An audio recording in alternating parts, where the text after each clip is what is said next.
Assalamualaikum warahmatullahi wabarakatuh.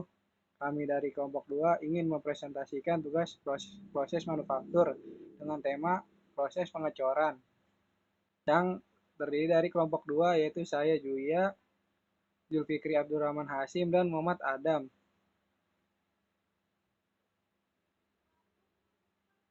Pengertian pengecoran. Pengecoran logam adalah proses di mana logam cair panas dituangkan ke dalam cetakan yang berisi potongan berlubang atau rongga dengan bentuk jadi yang diinginkan. Cetakan ini bisa terbuat dari pasir, logam, ataupun keramik. Logam tersebut dibiarkan mendingin dan mengeras menjadi bentuk yang diberikan oleh cetakan tersebut dan kemudian dikeluarkan dari cetakan dengan cara memecahkan atau memisahkan cetakan. Jenis-jenis pengecoran logam.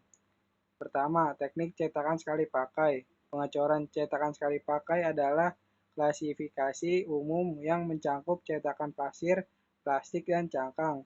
Semua ini melibatkan penggunaan cetakan sekali pakai yang tidak dapat digunakan kembali dan membutuhkan gravitasi untuk membantu memaksa cairan cair ke dalam rongga pengecoran. Sesuai namanya, dalam proses ini cetakan hanya digunakan sekali karena proses pengeluaran bahan logam biasanya membuat cetakan menjadi rusak dan tidak bisa digunakan lagi. Kedua, teknik cetakan permanen.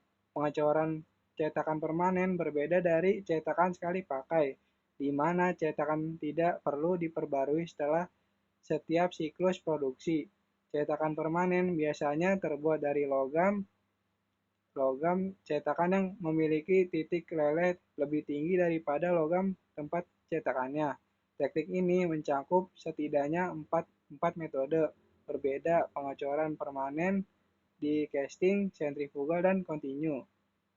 Selanjutnya akan dibacakan oleh Zulfikri. Metode pengecoran logam. Teknik yang dibuat dalam proses pengecoran bahan logam diantaranya adalah sebagai berikut. 1. Pembuatan pola pattern marking. Teknik awal pembuatan pola dilakukan dengan membuat replika bagian yang nantinya akan dibuat cetakan. Replika ini dibuat oleh bahan kayu, logam, plastik, maupun plaster. 2. Pembuatan cetakan. Mold marking. Setelah pola didapatkan, langkah selanjutnya adalah membuat cetakan. Jenis cetakan dibuat berdasarkan jenis pengecoran logam mana yang akan dilakukan. Contoh pengecoran menggunakan pasir dilakukan di dalam labu agar cetakan terbentuk. 3. Pelemburan dan penuangan logam. Metal marking dan pouring.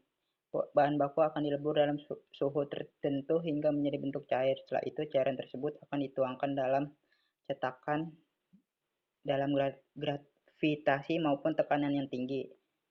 Cairan logam yang sudah dituangkan dibiarkan mengeras untuk selanjutnya dilepas dari cetakannya. 4. Post processing. Setelah mengeras, logam akan dikeluarkan dari cetakannya dan selanjutnya dibiarkan. Setelah itu, dalam proses fitting logam yang telah dicetak tersebut dibersihkan dari bahan kasar. Bahan pengecoran logam. Terdapat beberapa bahan yang sering digunakan dalam industri pengecoran, diantaranya besi kelabu atau gray iron, aluminium, besi cor ulet atau utility iron, besi atau steel, tembaga atau copper, seng atau zinc. Hasil pengecoran logam sebagai berikut, contohnya blok silinder mobil dan dekorasi aluminium cor.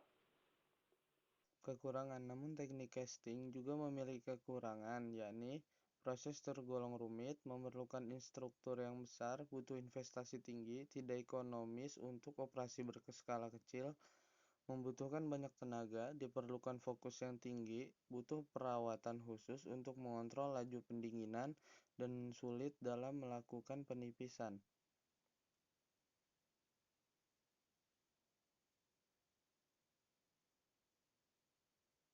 Dan kelebihannya, teknik casting atau pengecoran memiliki beberapa keuntungan, yakni memudahkan bentuk yang awalnya sulit, proses bergolong fleksibel, objek mudah dibentuk, desain dapat diatur secara bebas, dan dapat mengerjakan logam yang tidak dapat dikerjakan dengan mesin, dapat dikontrol, dan cocok untuk produksi massal.